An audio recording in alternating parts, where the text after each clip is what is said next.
Hello বন্ধুরা, আজকে আমি তোমাদের একটা বলেছিলাম কোশ্চেন নিয়ে আলোচনা করব যে নব্য যুক্তিবিজ্ঞানীরা কেন দ্ব্যরাপ্তি, ফেলাপটন, ফিসাপো, ব্রাহ্মণটিপকে বৈধ বলে গণ্য করে না। দৃষ্টান্ত সহকারে ব্যাখ্যা করো। এটা তোমাদের ফিলোসফি অনার্সে যারা আছো তাদের এই প্রশ্নটা বাড়ি বাড়ি আসে, এবং যারা পাস পড়ছো তাদেরও এই প্রশ্নটা দেখবে কোনো না কোনো ইয়ারে এটা এসছে। সুতরাং এই প্রশ্নটা খুব ইম্পর্টেন্ট। আমরা আজকে এই প্রশ্নটা নিয়ে আলোচনা করছি। দেখো আমি কিভাবে লিখেছি সেইভাবেই তোমাদের পড়ে শোনাচ্ছি। নব্য যুক্তিবিজ্ঞানীরা তৃতীয় সংস্থানে ফিলাপটন ও দ্ব্যরাপ্তি এবং চতুর্থ সংস্থানে ফিসাপো ও ব্রাহ্মণটিপকে বৈধ মূর্তি নয়, কেননা আধুনিক ভাষ্য অনুসারে সামান্য বচনের অস্তিত্বমূলক তাৎপর্য নেই, কিন্তু বিশেষ বচনের অস্তিত্বমূলক তাৎপর্য আছে। এই কারণে যে বচনের অস্তিত্বমূলক তাৎপর্য আছে, অর্থাৎ যে বচন এমন শ্রেণীকে নির্দেশ করছে যার সদস্য আছে, সেই বচনটি যদি কোনো সামান্য বচন, অর্থাৎ যে বচনে অস্তিত্বমূলক তাৎপর্য নেই, বা যে বচন শূন্যগর্ভ শ্রেণীকে নির্দেশ করে সেই বচন থেকে নিঃসৃত হয়, তাহলে অস্তিত্বমূলক দোষ ঘটে। এই দুটি মূর্তি প্রচলিত যুক্তিবিজ্ঞানে বৈধ হলেও নব্য যুক্তিবিজ্ঞানীদের মতে তাই অবৈধ হয়ে পড়ে। এই চারটি মূর্তির মধ্যে ফিলাপটন ও ফিসাপো, এই দুটি মূর্তিতে আশ্রয়বাক্য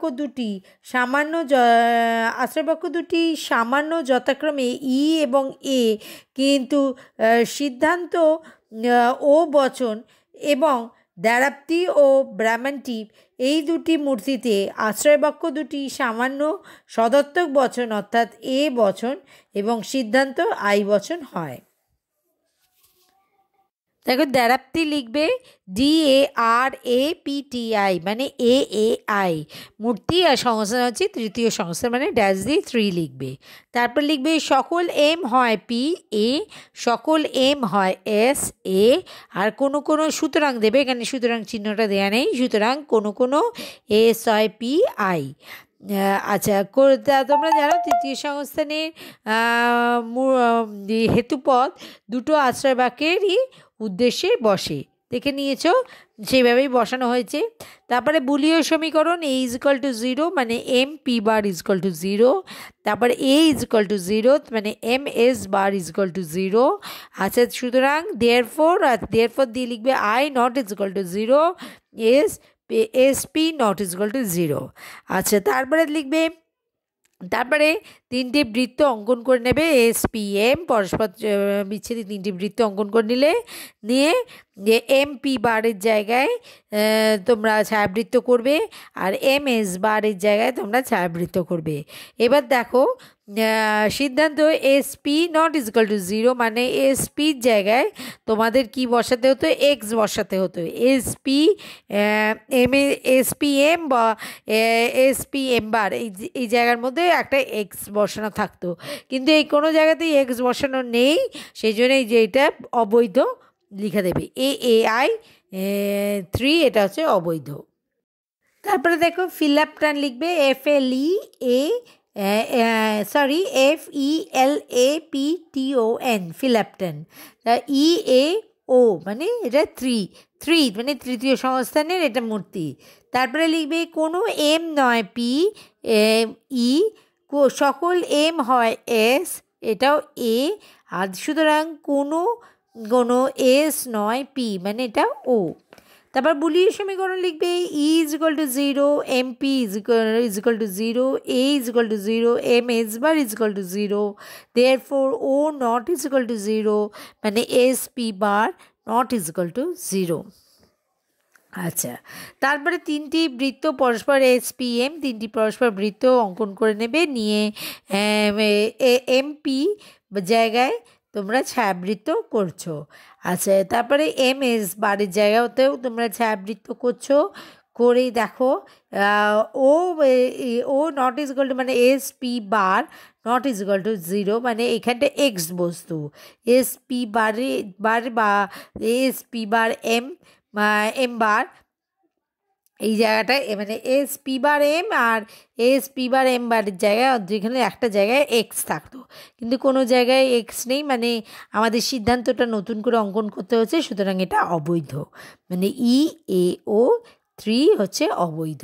ঠিক আছে। আচ্ছা, তারপর লিখবে ফিস্যাপো, FESAPO, মানে EAO দিয়ে লিখবে এটা মূর্তি, আর সংস্থান লিখবে 4, মানে চতুর্থ সংস্থানের মূর্তি।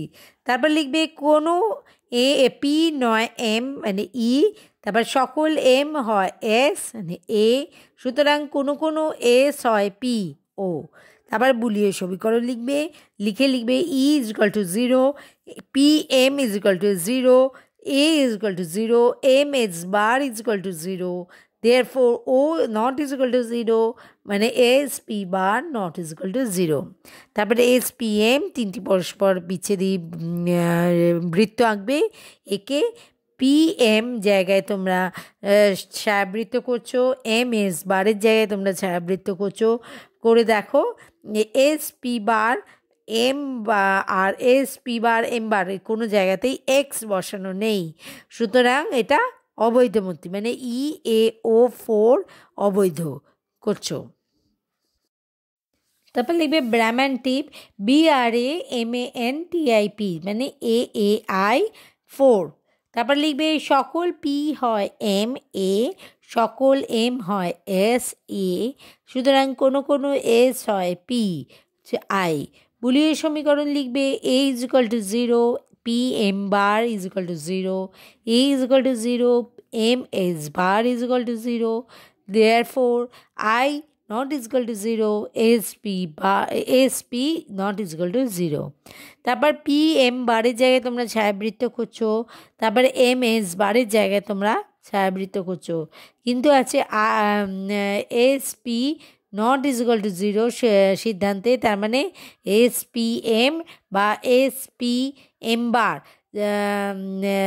এই জায়গায় তোমাদের একটা এক্স থাকতে হতো, কিন্তু তোমরা দেখছো যে সিদ্ধান্তটা নতুন করে অঙ্কন করতে হচ্ছে, সুতরাং AI4 অবৈধ। আমি ঠিক যেভাবে এই আনসারটা করে দিয়েছি তোমরা ঠিক এইভাবে লিখলে তোমরা ফুল মার্কস পাবে। ঠিক আছে।